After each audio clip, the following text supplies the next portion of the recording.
Saúdo a todos com a paz do Senhor. Graças a Deus que para adorar e exaltar o nome de Jesus. Glória a Deus por estarmos aqui neste lugar e muito o Senhor já tem falado no nosso coração. Eu cheguei já com o culto em andamento, mas já pude ouvir a voz de Deus aqui neste lugar. Graças a Deus, meus irmãos. Fico feliz por estar aqui nesta noite. Eu não conhecia a igreja.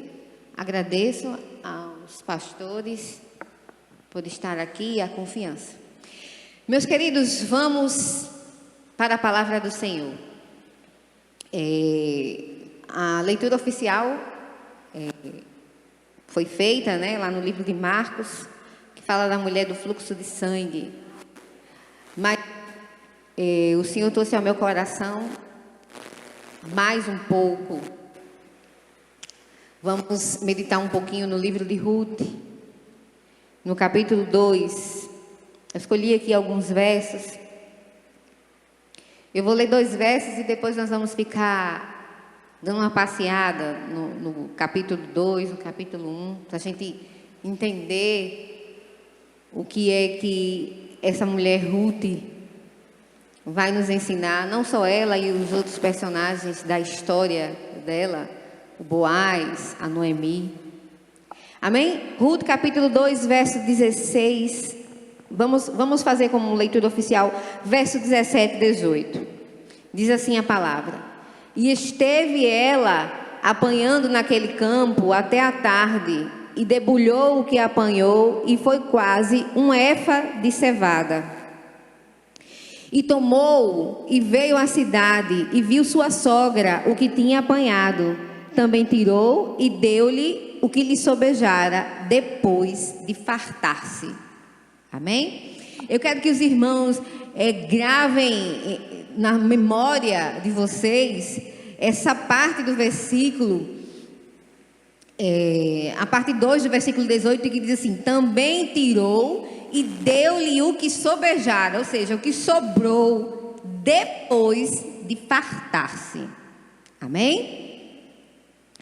Queridos, essa história, o próprio livro Ruth, um dos poucos que tem nome de mulher, acho que o outro é Esther, só temos 2 com nome de mulheres, Ruth e Esther. E essa história,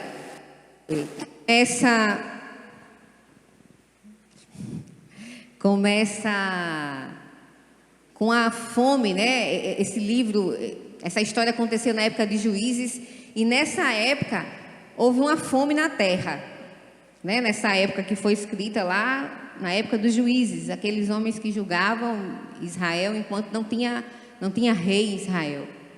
Então houve uma grande fome no mundo.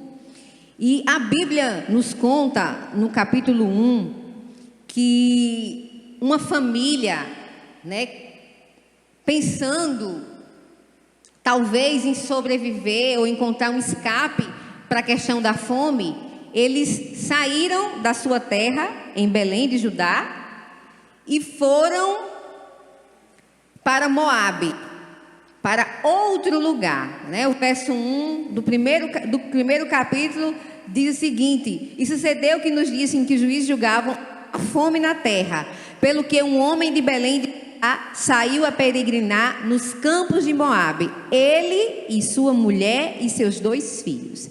Então houve essa fome, e esse homem com a sua família, que a sua esposa era Noemi, e os seus filhos, Quilion e Malom, eles saíram da terra de Judá, lá de Belém, e foram para Moabe.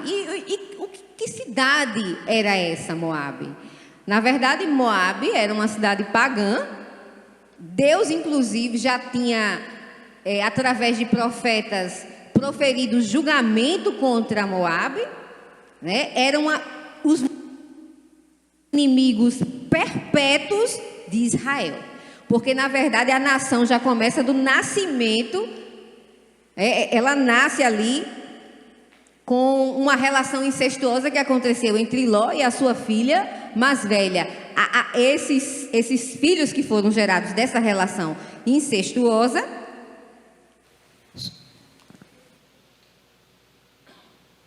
gerou a nação de Moabe, certo? E Deus já havia determinado juízo contra esta nação. Então, o que a gente vê? A gente vê uma família que sai de Israel, que sai da terra do povo de Deus, preocupado com a fome, para ir para uma cidade pagã. E se vocês forem observar no decorrer todo da história, vocês não vão ver uma orientação divina para essa saída dessa família.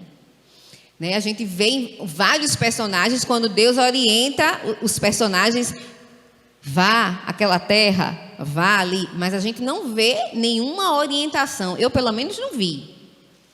E sucedeu que nos diz que o juiz julgava, houve uma fome na terra, pelo que um homem de Belém de Judá saiu a peregrinar nos campos de Moabe, ele, sua mulher e seus filhos. Meus queridos, qualquer decisão que a gente venha tomar nas nossas vidas, nós precisamos aprender isso, nós precisamos consultar ao Senhor. Principalmente quando se trata de questões tão importantes, por exemplo, escolher uma esposa, escolher um marido, escolher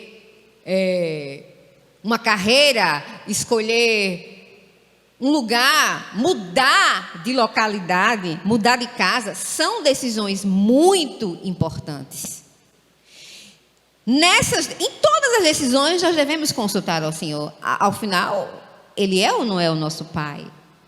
Foi dito aqui, o Senhor já falou, você é meu filho?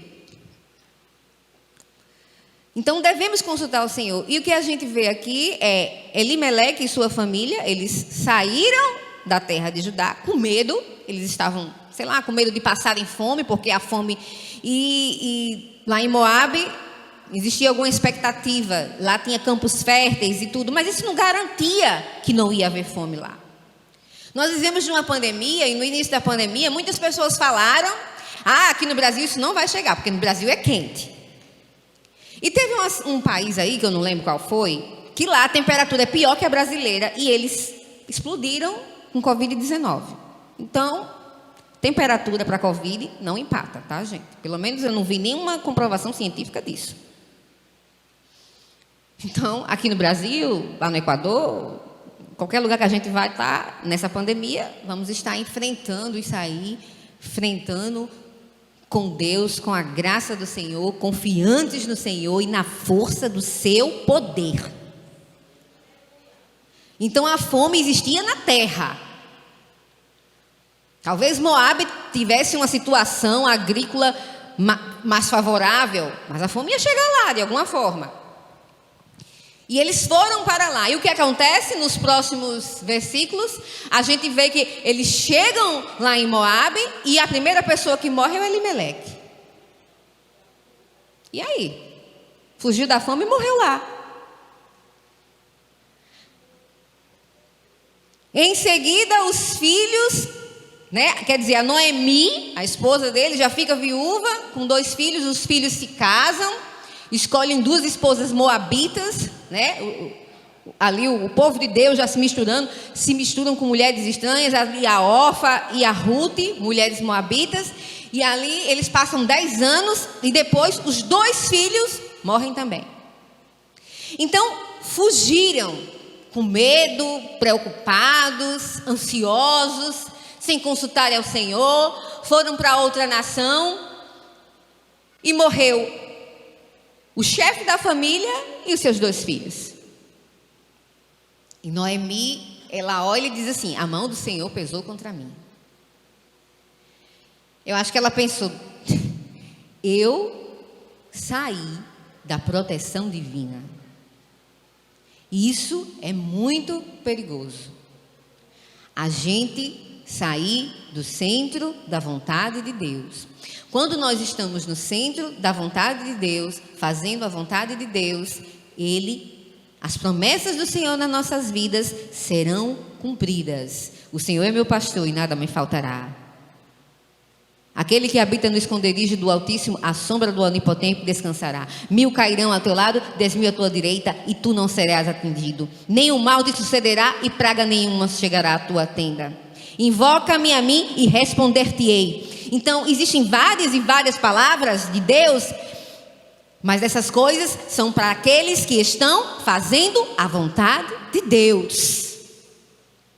Quando nós estamos no centro da vontade de Deus, no lugar onde Deus quer que nós estejamos, Deus, Ele tem o controle.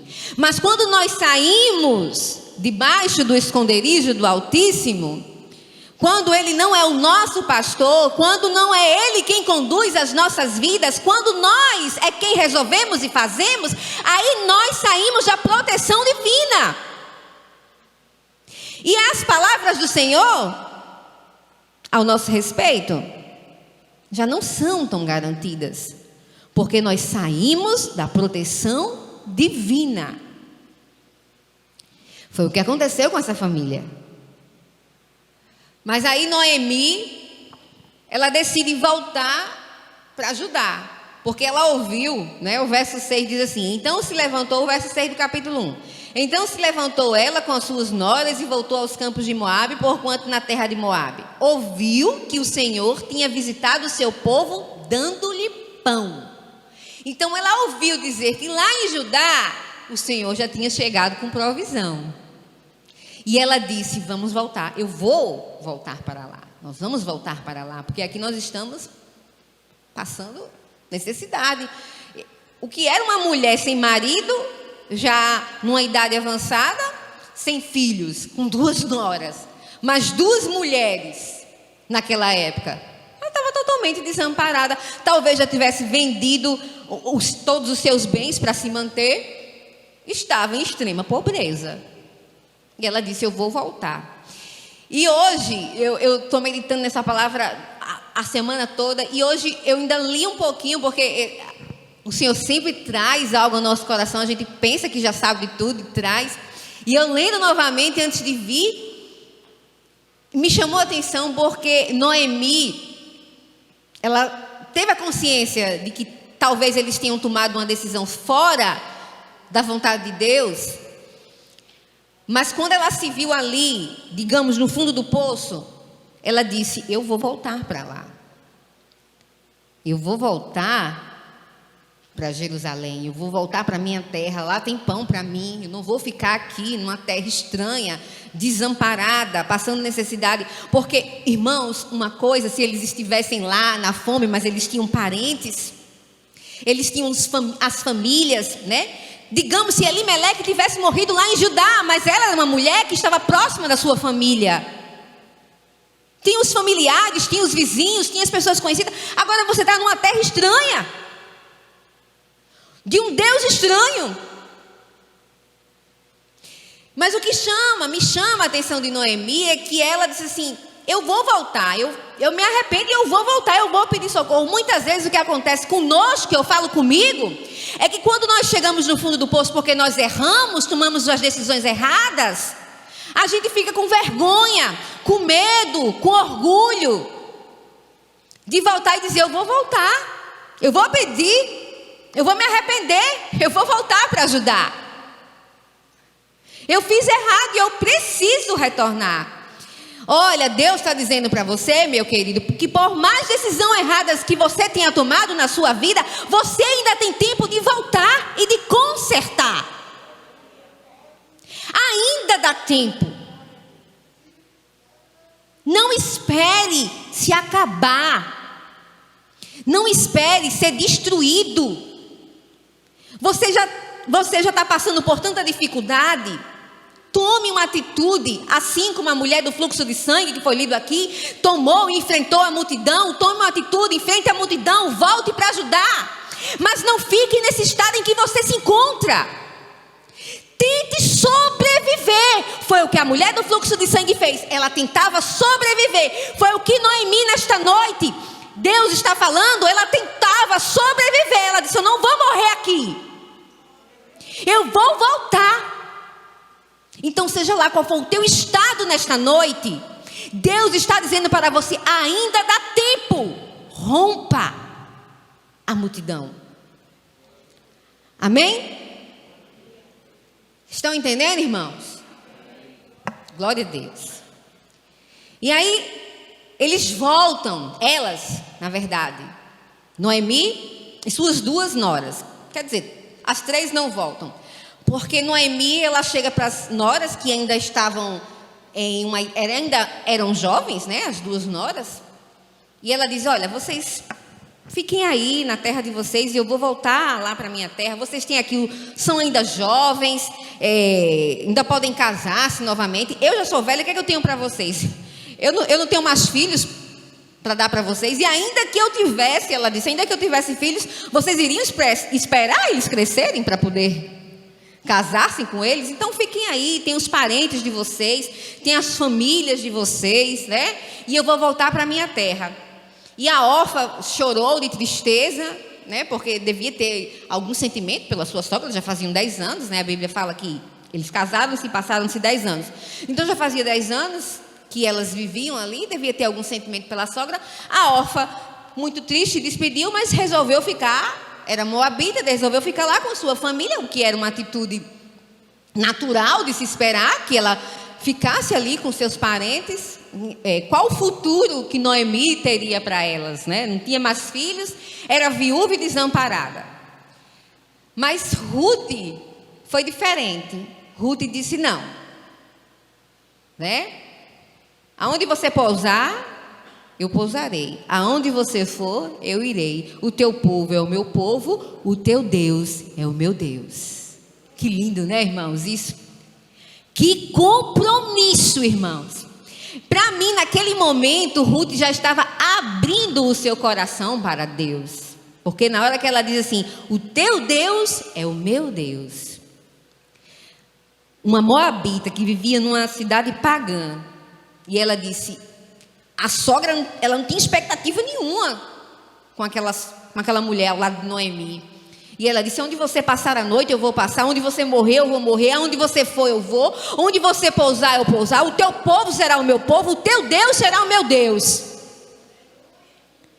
Que laço lindo de amizade. Que compromisso. Que presente de Deus na vida de Noemi foi Ruth. Aquela nora, para ela. Para mim, ela foi um presente para aquela sogra. Mas ela estava tão amargurada, Noemi, que ela de primeiro não conseguiu enxergar isso. É tanto que quando ela volta para ajudar, as pessoas chamam Noemi, que Noemi significa agradável, e ela diz, eu não quero que vocês me chamem mais de Noemi. O Senhor pesou a mão contra mim, eu quero que me chamem de Mara, porque eu estou amarga. Eu vim cheia e volto vazia. Então ela estava amargurada por toda aquela situação, por ter perdido os filhos, por ter perdido o marido, por estar desamparada, estar pobre, passando dificuldade, voltou daquele jeito, estava amarga e ela não conseguia ver o cuidado de Deus. Estava tão amargurada que não conseguia ver o presente que Deus tinha colocado, que era a sua nora, Ruth, ao lado dela, para cuidar dela, para estar ali ao lado dela, né, com aquela declaração tão linda que ela fez. E muitas vezes nós nos comportamos assim, quando nós estamos passando por dificuldades. O Senhor está falando, o Senhor está ministrando, o Senhor está providenciando, o Senhor está tendo cuidado e nós estamos amargurados, nós estamos murmurando, nós estamos reclamando, nós estamos o tempo todo maldizendo as nossas vidas. As pessoas não têm nem vontade de estarem ao nosso lado, porque a gente só faz reclamar, a gente só faz murmurar, a gente não consegue ver Deus. A situação é tão difícil, irmãos. Muitas vezes, quando nós estamos passando, que a gente não consegue ver Deus agindo. A gente não consegue ver o cuidado de Deus nas pequenas coisas. Os livramentos do Senhor, a provisão do Senhor, o cuidado dEle, o amor dEle.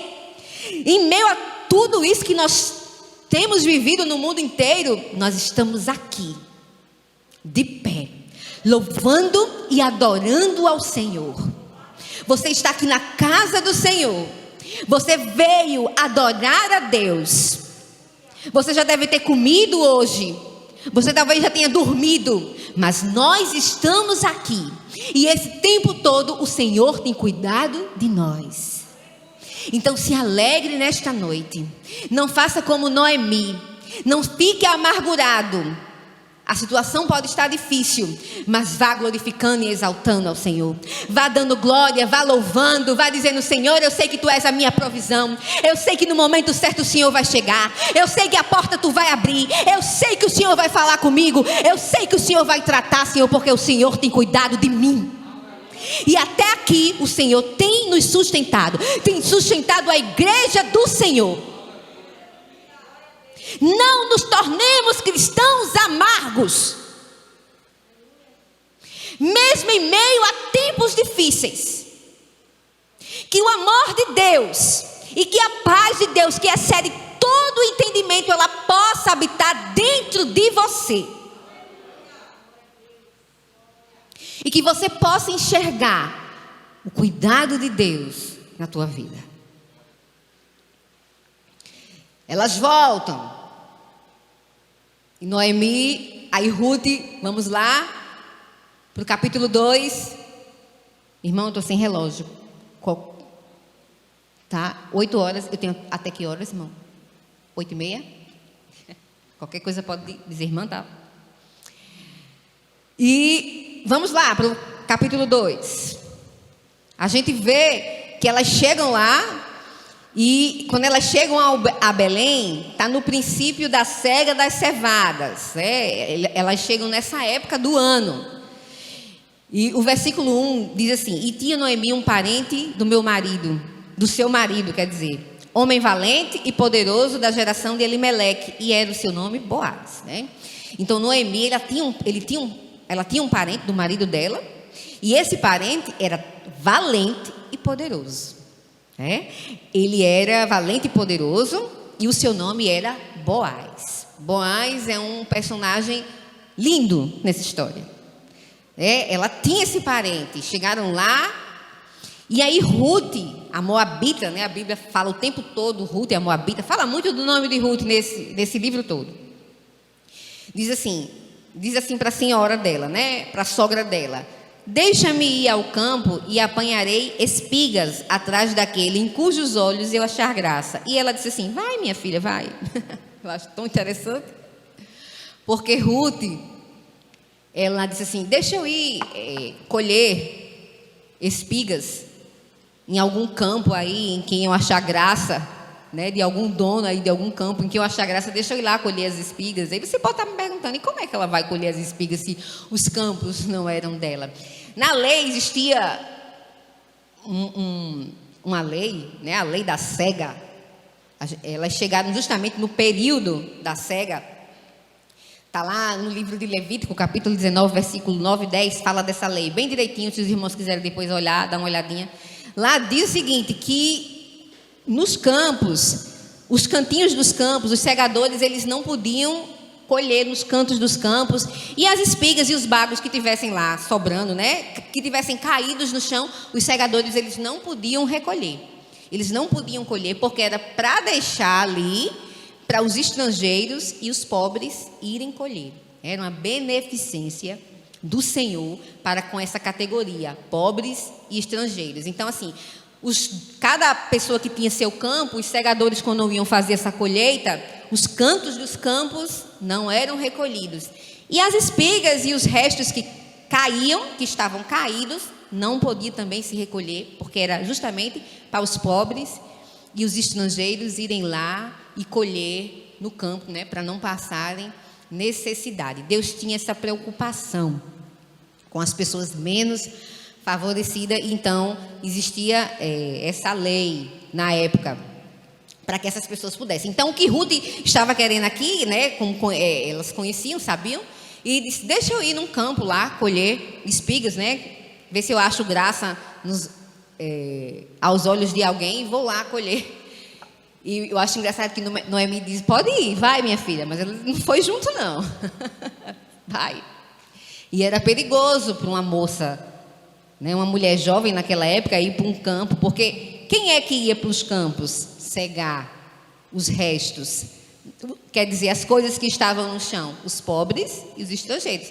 Então, se uma mulher, uma moça jovem, estava num campo colhendo as espigas e os bagos que estavam ali sobrando, é porque certamente essa mulher não tinha um marido, um pai, alguém que a sustentasse, porque isso era separado para as pessoas pobres, desamparados, estrangeiros. Então, as mulheres que iam colher no campo nessas condições, elas estavam desamparadas por homens. Então, existia muita violência contra essas mulheres desamparadas nesses campos, né? E Ruth, ela diz, eu não sei nem se ela sabia, porque ela era de outra nação, né? Mas Noemi diz assim, vai minha filha, pode ir. Ela não foi junto não, ajudar não, ela mandou na hora e só. Ela não estava bem, né, Noemi? Disse, vai, pode ir. E Ruth, a Bíblia diz que Ruth foi colher. Chegou lá num campo, né, o verso 3 diz assim, não, foi, pois, e chegou e apanhava espigas no campo após os segadores, e caiu-lhe em sorte uma parte do campo de Boaz, que era da geração de Elimeleque. Então Ruth, ela vai aonde, gente? No campo de quem? De Boaz. Quem era Boaz? O parente valente e poderoso do marido, do falecido marido de Noemi. É coincidência? Gente, não existe coincidência. Deus, ele tem o controle de todas as coisas. Nada é por acaso. Ruth vai para um campo, ela não conhecia, ela estava numa nação estranha, não conhecia aquelas pessoas, e ela chega aonde? Vai colher espigas aonde? Nos campos de Boaz, parente do marido de Noemi, um dos seus remidores, inclusive, que nós vamos ver mais à frente. E ela chega lá no campo e começa a colher, e fica colhendo, ela colhe o dia inteiro, ela colhe, e quando Boaz chega no campo, ele diz assim, e quem é essa moça? Boaz já se interessou por Ruth, porque é uma questão mesmo, homem e mulher, irmãos, não tem jeito, o homem de um jeito e mulher do outro. Homem vê mulher de uma maneira diferente de que a mulher vê o homem. Então ele olhou e já se interessou, né? Quem é essa moça? De início houve um interesse físico. Não sei se Ruth era bonita, a Bíblia não fala, mas deveria ser que era jovem, né? Chamou a atenção de Boaz no campo. Quem é essa moça que está aqui? Aí os segadores disseram, ela chegou. Aí está desde manhã colhendo, não parou nem um instante. E ela veio lá vieram lá de Moabe, a moabita, que veio com Noemi e começou a falar. A história dela já corria toda Judá. Todo mundo já sabia da história de Noemi, que tinha vindo, já estava viúva, tinha perdido os filhos e tinha vindo com a nora. E as pessoas estavam muito admiradas porque aquela moça moabita tinha deixado a sua nação e a sua família para seguir uma sogra desamparada. Então essa fama já tinha corrido em todo lugar. E Boaz já sabia também. Só não sabia que a moça que estava colhendo ali era justamente a moabita que tinha vindo acompanhada a esposa, né, a viúva do seu parente falecido, né? Então, até então ele não sabia. O que de início chamou a atenção foi talvez a beleza física da moça, não sei. E depois ele se interessou mais ainda, né? Porque eles dizem aqui, assim ela veio desde manhã e está aqui até agora, a não ser um pouco que esteve sentada em casa. Ela não parou desde a manhã de colher. Os segadores disseram a ele, desde manhã ela está aqui até agora, a não ser um pouquinho em que esteve sentada em casa. Então só parou ali, eles tinham uma casa onde as pessoas iam se sentar para fazer uma refeição, eu não sei. Então ela só parou um minuto ali. Isso chama a nossa atenção para a questão da diligência. Eu quero ler aqui umas referências com vocês. Eu vou ler Provérbios para vocês.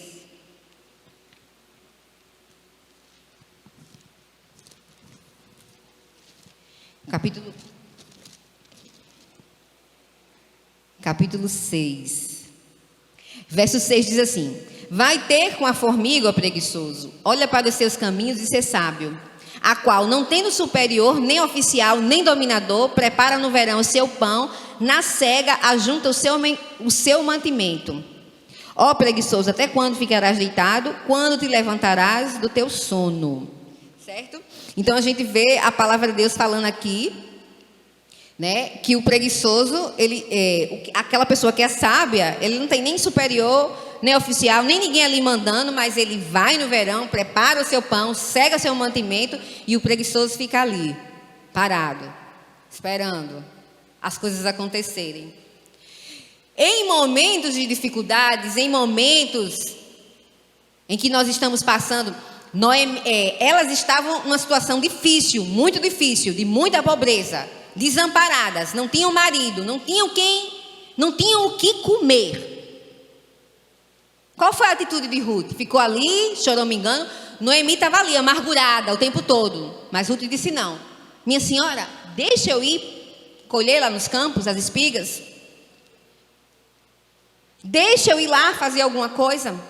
Nós já estamos assim. O que acontece muitas vezes, meus queridos, é que quando a gente está passando por uma dificuldade, a gente está passando por uma luta, a gente se amargurar, a gente tomar aquilo como verdade para a nossa vida, não vai resolver nosso problema. Nós precisamos ter atitudes, nós precisamos ter diligência, nós precisamos fazer alguma coisa. Deus nos chamou para um propósito. Faça o que tiver de ser feito, ainda que não seja da melhor forma que você consiga fazer, mas simplesmente faça alguma coisa. Nós precisamos fazer alguma coisa, mesmo que a situação não seja favorável a nós. Ficar amargurado, murmurando e reclamando, ou parada lá, vendo seu sangue sair, sua vida sair, como a mulher do fluxo de sangue, não vai resolver o teu problema. Nós precisamos fazer alguma coisa. Precisamos colher. Precisamos nos levantar e dizer: ei, eu vou colher, eu vou fazer alguma coisa, porque isso não vai resolver minha situação. Eu vou ficar aqui, nós vamos morrer de fome. A mulher do fluxo de sangue, se eu continuar aqui, está passando ali aquele homem que pode me curar, que pode me dar vida, eu vou lá. Eu estou fraca, eu estou debilitada, mas eu tenho que conseguir chegar lá. Eu preciso sobreviver. Ruth disse: a gente precisa sair dessa situação. E se você vai ficar aí, eu não sei se ela disse para a sogra, se você vai ficar aí, eu vou. Deixa eu ir, eu vou lá colher. Eu vou lá trazer comida para a gente. Eu não sei nem se ela imaginava os riscos que ela corria nesses campos. Mas ela foi. Ela foi fazer alguma coisa. A igreja do Senhor, nós precisamos fazer alguma coisa. Não podemos nos acomodar. Deus nos chamou para um propósito. Então faça aquilo para qual você foi criado. Deus não criou você à toa. Deus não criou você por acaso. Você nasceu com um propósito. Faça alguma coisa. Eu e você precisamos fazer alguma coisa. Precisamos sair da pobreza espiritual. Precisamos sair desse lugar de amargura, de reclamar. Porque eu não sou ninguém, porque ninguém me conhece, porque eu não sei fazer isso. Faça alguma coisa, vá colher nos campos. Mas faça, se levante, tome uma atitude. Você não precisa, você não depende de ninguém. Você não depende do pastor. Você não depende do teu vizinho. Você não depende. Ruth foi sozinha colher naqueles campos. A mulher do fluxo de sangue foi sozinha romper naquela multidão. Você precisa que Deus vá contigo. Deus já falou aqui no início desse culto: eu sou contigo. Você precisa disso. Precisamos fazer alguma coisa. Deus tem um chamado para nós. Deus tem um propósito para as nossas vidas. Você precisa fazer. Vá, não se acomode. Ruth foi. Ficou a manhã inteira. E isso também chamou o interesse de Boaz. Boaz ficou olhando assim e disse: meu Deus, ela está aqui desde manhã, não para de trabalhar. Aí ele ficou mais interessado, além da própria história dela, né, de ter largado a sua família para acompanhar a sogra que não tinha nada. Então isso, ele disse: não, essa daí é para casar. olhou assim e disse: essa moça aí, uma moça é de Deus. Diligente, trabalhadora, crente em Jesus, porque aceitou Deus de Israel, deixou a sua nação pagã, deixou os seus pais, a sua família, não tinha apego a nada, tinha um compromisso e honrou o seu compromisso. Uma moça comprometida, uma moça diligente, uma mulher virtuosa, que está escrita lá em Provérbios 31.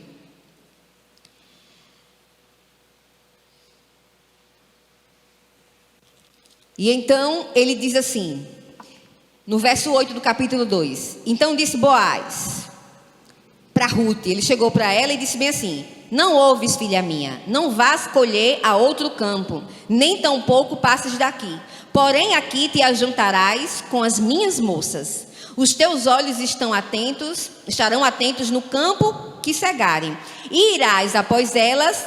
Não dei ordem aos moços que te não toquem.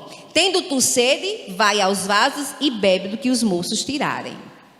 Olha só, eu acho muito lindo essa fala de Boaz para Ruth, ele se preocupando: você vai ficar aqui, não vá colher em outros campos, fiquem com as moças que trabalham nos meus campos. Eu já dei ordem aos meus homens para não tocarem em você. Então, o que a gente vê aqui é Boaz fazendo muito além do que a lei mandava. O que a lei mandava? A lei mandava que não se colhessem as espigas que estavam e os restos que caíam, que estivessem caídas no chão. Não era para ser recolhidas, e só. Mas a gente vê Boaz, ele tinha um bom coração. Ele tinha amor em seu coração. E ele foi muito mais além do que a lei dizia. Ele disse, olha, ele tinha cuidado. Ele ainda chegou para os moços e disse: olha, deixa as coisas cair aí, deixem caírem. Ele dizendo, deixem caírem para ela pegar. Ele queria que ela pegasse mais coisas. Ele estava interessado que ela colhesse mais. Ou seja, a gente viu bondade em Boaz. A gente viu amor. Ele cumpriu a lei com excelência. Ele fez muito mais do que a lei mandava. Porque a lei, por si só, era muito difícil da gente cumprir. A lei era difícil. Mas Deus, o homem não conseguiu entender o sentido da lei. Porque a lei dizia que quem adulterasse, a pena era morte. E as pessoas queriam cumprir a lei tão somente por medo. Eu não vou adulterar meu marido, eu não vou adulterar minha esposa porque eu vou morrer. E no fundo não era isso que Deus queria. O que Deus queria era: eu não vou adulterar o meu marido, eu não vou adulterar minha esposa porque eu o amo. Porque eu tenho um compromisso com ele. Deus queria que o homem entendesse isso. Deus não queria que as pessoas cumprissem a lei por temor, por medo, mas por amor.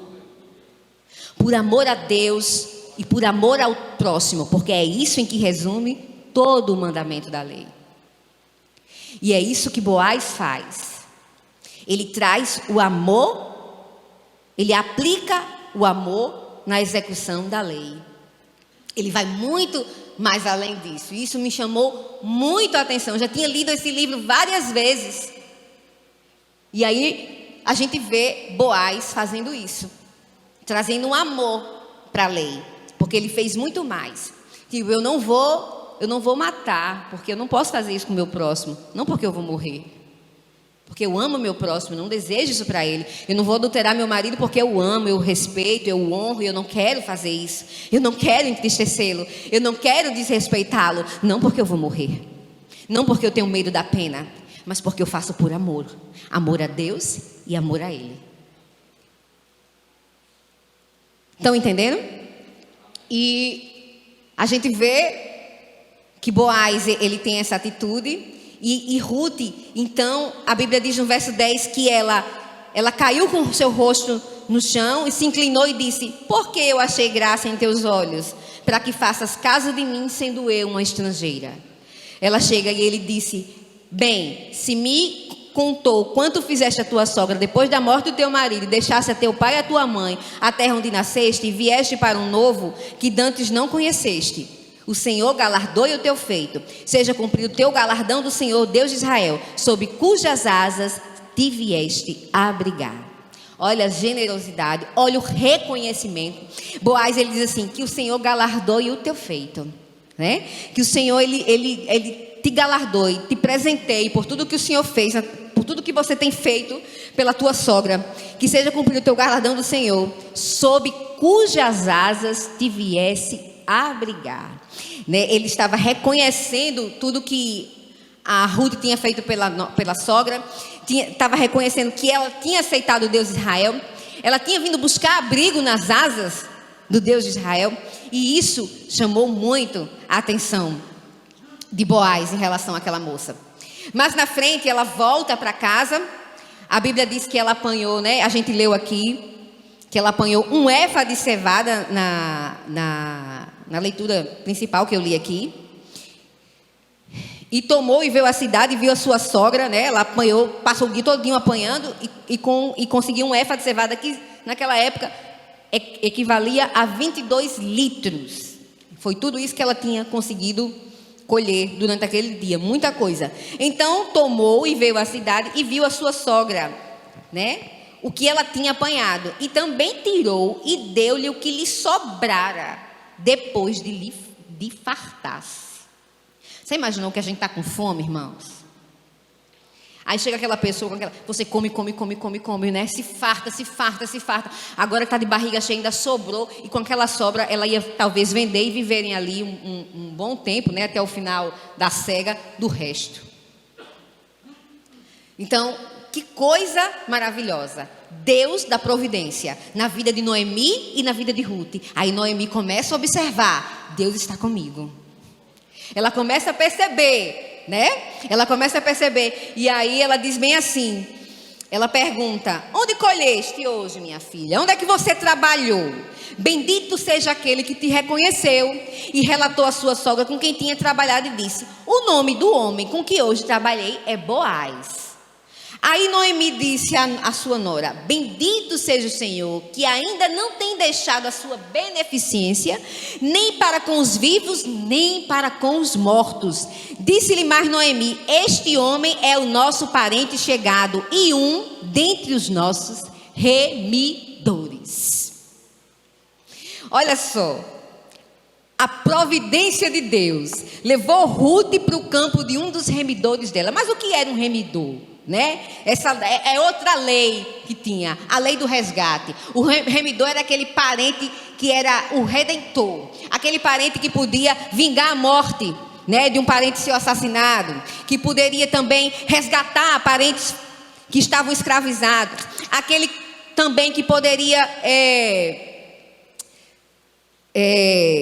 não deixar, né, ele poderia se casar-se com uma parente, a viúva, no caso de um irmão, para que o nome não ficasse sem descendência, né?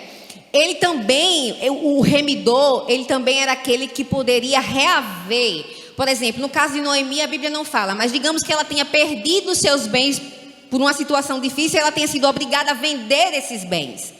Então existia o ano da cega, e nesse ano ela poderia recuperar, mas ela não tinha dinheiro. Então o remidor poderia lá, um remidor que tivesse dinheiro, no caso a Bíblia diz que ele era poderoso e valente. Então se ela encontrasse um parente que tivesse dinheiro, ele poderia ir lá resgatar os bens dela e devolver a ela. O remidor também poderia fazer isso. E eu acho que Noemi já olhava assim, nossa, ele pode, né? Se Ruth se casar com ele, ele pode recuperar os bens da minha família. E aí existia uma outra lei junto com essa lei, que era a lei do levirato, em que obrigava um homem a casar-se com a viúva de um parente, né, de um irmão que tivesse morrido, claro, era viúva, e que não tivesse deixado descendente homem.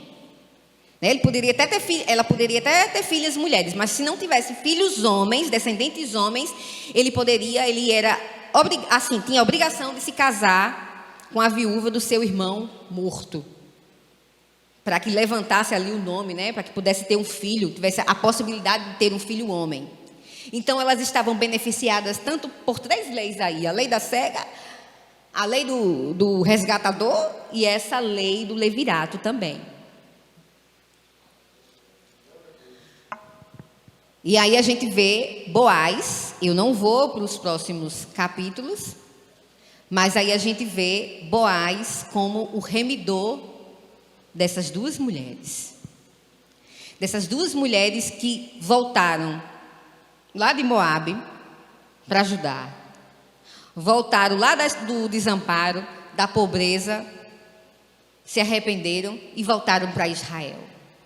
E aí elas encontram um homem que é a salvação e a solução para os problemas delas, que é o remidor delas, que pode tirar elas daquela situação de pobreza, daquela situação de abandono, que pode oferecer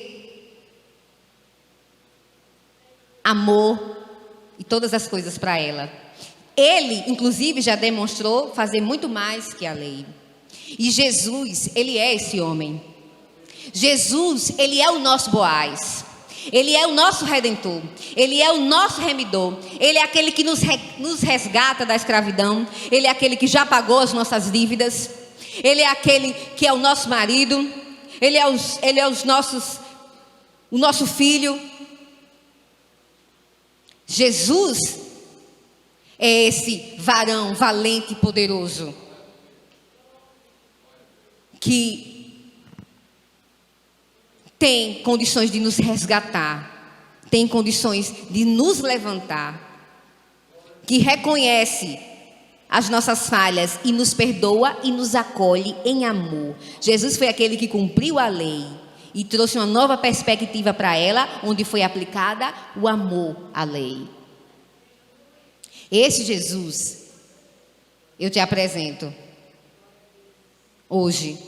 Eu sei que muitos já conhecem, mas nos teus momentos de grande dificuldade, você não pode esquecer que você tem um Boaz, que você tem esse homem poderoso, esse homem valente, que pode te resgatar da escravidão, que pode trazer solução para os seus problemas, que pode trazer cura para a tua vida, como trouxe para a mulher do fluxo de sangue. Basta um toque, basta os teus olhos, basta os olhos deles sobre as nossas vidas, basta uma palavra dele liberada ao meu e ao teu respeito, para que nós sejamos, para que a situação da gente mude e a gente saia da pobreza espiritual, pobreza material, para ocupar lugares de honras, lugares de príncipes e princesas.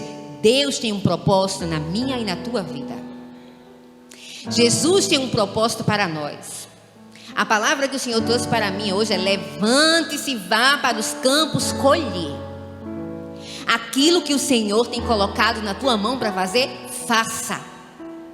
Ele é o teu remidor, o teu redentor, aquele que te sustenta, aquele que não nos abandona, o Deus da providência, o Deus da cura. Ele não nos abandona, nunca nos abandonará. Faça alguma coisa como essas 2 mulheres fizeram, a mulher do fluxo de sangue e como Ruth. Elas fizeram alguma coisa, elas romperam a dificuldade que elas tinham e foram colher. E naquele campo e naquela multidão, elas encontraram Boaz, elas encontraram Jesus, cheio de amor, cheio de perdão, cheio de misericórdia, cheio de redenção para nós, cheio de salvação para nós. Faça aquilo que Deus chamou e criou você para fazer. Você nasceu com um propósito. Não sabe qual é o seu propósito? Eu vou lançar um desafio. Comece hoje a orar. Senhor, tu me criaste para quê? Tu me criaste para quê? Faça alguma coisa. Vá para os campos colher. Faça alguma coisa. Deus chamou você para colher. E desfrute da colheita. Depois que a gente colhe, a gente se farta. Depois que a gente faz os propósitos, que a gente cumpre os propósitos de Deus, nós achamos graça. nós encontramos abrigo. O Senhor, Boaz casou com Ruth, deu um filho a ela. Quando nós nos levantamos da condição de nada para fazer aquilo que Deus chamou a gente para fazer, ainda que não seja da melhor forma, mas que a gente esteja fazendo alguma coisa para fazer aquilo para o qual o Senhor nos chamou, nós temos garantias de salvação, garantias de fartura, garantias de provisão, garantias de graça, garantias de bênçãos, garantias de proteção. É o que nós temos quando nós estamos fazendo a vontade de Deus. Amém? Que o Senhor nos abençoe nesta noite. Eu espero que o Senhor tenha falado ao teu coração nesta noite. E fiquem com a graça do nosso Salvador. Amém.